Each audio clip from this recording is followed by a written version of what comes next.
Welcome to Everlasting Talk. Hello, welcome to Everlasting Talk. I'm your host Ever, and today we're doing a biography series on Charles de Gaulle. Before we continue, make sure to like me on social media on Instagram, X, formerly known as Twitter, YouTube, Twitch, Kick. Get your merch on Spring. But also check out the podcast on Spotify, Google Podcasts, Apple Podcasts, and more, and as well as Blogger. Well, thank you guys so much. Today we're talking about Charles de Gaulle. He was a French army officer and statesman who led the French forces against Germany in World War II and eventually became president of France. Born on November 22nd, 1890, in Lille, France, he was the third of fifth children, and his father was a professor in history and literature of a local college. It was a Jesuit college. Eventually, he developed as a person for military service and a deep love for his country of France.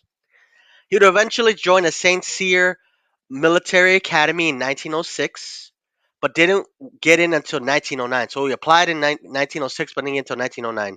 He learned quick and became a corporal in 1910, and then a sergeant later that year in September. He did really well. He distinguished himself as a military theorist. His strong-willed nature and disagreements with political figures led to periods of isolationism and mainstream politics.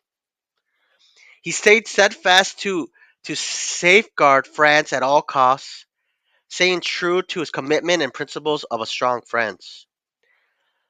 His defining moment in his career came during World War II.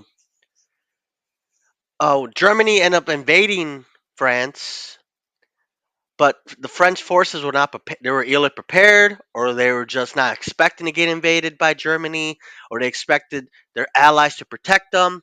But eventually, Germany invaded France and actually beat France.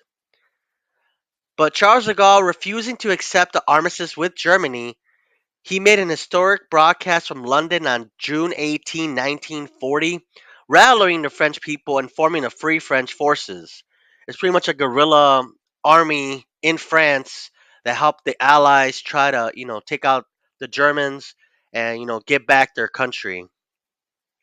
So it was definitely important for that because if he didn't do that, France would have been a German territory, just all right. So it played a crucial part in the Allied victory, especially with when it came to D-Day, because the French forces were able to hold back some of the German forces, and the French forces knew the terrain, they knew the French landscape, so they were able to guide the Americans and the British and other allies into France through Normandy and other parts, and they eventually ended up fighting back against the Germans. And it was very, very important because, who knows? Like, what if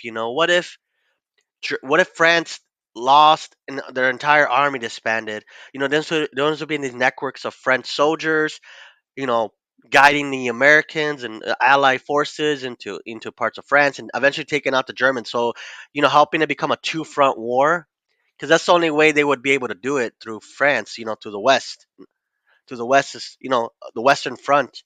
So that was definitely important. So eventually the Allies will defeat Germany in 1945. Like I said, a two front war. The Russians, the Soviets, the Eastern Front, and the Americans and the British helping with the from the Western Front. Eventually made Germany surrender. De Gaulle's vision for a post-war France faced many challenges, especially with Allied powers. They definitely saw him as a lesser force because he's his country's the one that got invaded. So some people say, like, they were probably asking, like, why do you have a voice? I know you helped us, but your country's the one that we're liberating. So he had a problem with Allied power because he wanted to be peace. He wanted France to have a piece of Germany, like every other ally did. Eventually, I think they got a little piece of Germany, but not as much as the Americans or the Soviets. So it's definitely something he had problem with. Eventually, he would become the head of the provisional government of France from 1945 to 1946. But he did not like it, like I mentioned, like his relationships with the Allied powers. So he went into political exile. Uh, France would go through a lot of turmoil without de Gaulle.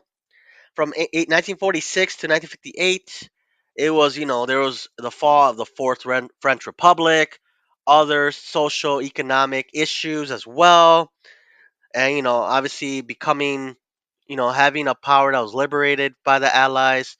A lot of things, the Allies did, definitely kept France down, but eventually, de Gaulle came to his senses, or he realized he was needed, and he became president of France from 1958 to 1969.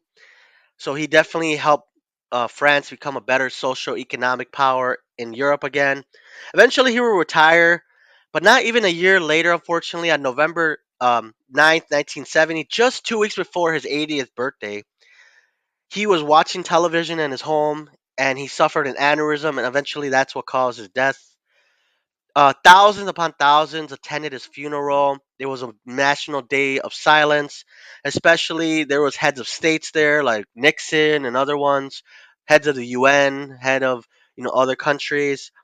His legacy, I think, is monumental because every time I talk about these biographies, I always want to give you the sense that this person meant something.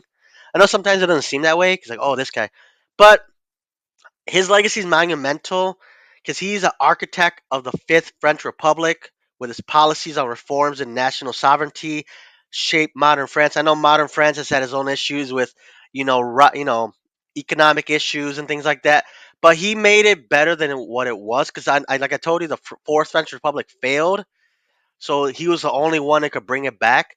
Obviously, right now France, has been going through a lot of stuff, turmoil and stuff like that, but you never know what is going to happen with them. But time will tell.